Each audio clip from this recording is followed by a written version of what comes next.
जय जगन्नाथ सांग माने शुभ संध्या नमस्ते केमिति अछंती समस्ते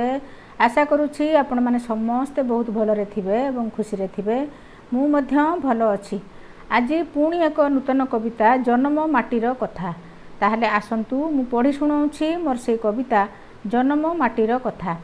आज काई भारी मने पड़े मोर जन्म माटीर कथा भूली हेबो नाही बंचिथिबा जाए तार जते सबु गाथा किछि नुहे आउ ताहा ठारू बड़ एई दुनिया रे परा तामाटी रे जते लेखामो कहानी सबुदिने अपासरा सबुठु नियारा से माटीर बास आनी दिए मने तृप्ति टिकिए हेले भी बुलिकी आसिले लागे मन केते शांति जन्म माटीर मोहजे चाखिछि पारिबनी केबे भूली जेते दूरे जिए थाउ ना काहेकि आसी थाए सिए चाली जली थाए सेठी एंतुडीर निया ता उपरे चाली शिखु शिक्षार आरंभ होई थाए पुणी बड़ होई देखु देखु आपण माने भी यही कथा निश्चय करिथिबे अनुभव भूली हेबो नाही बंचिथिबा जाए गाँ माटी संगे भाव आज पाई आउ लेखु नाही बेसी रखुछि कलम मोर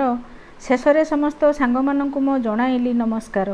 लेखिका सुरभि राणी पुकुन। आपण मानकु मो कविता जदि टिके भी भल लागि थाए ताहले लाइक कमेंट शेयर करबाकू जम्मा भूलिबेनी आउ सब्सक्राइब मध्य करदेबे।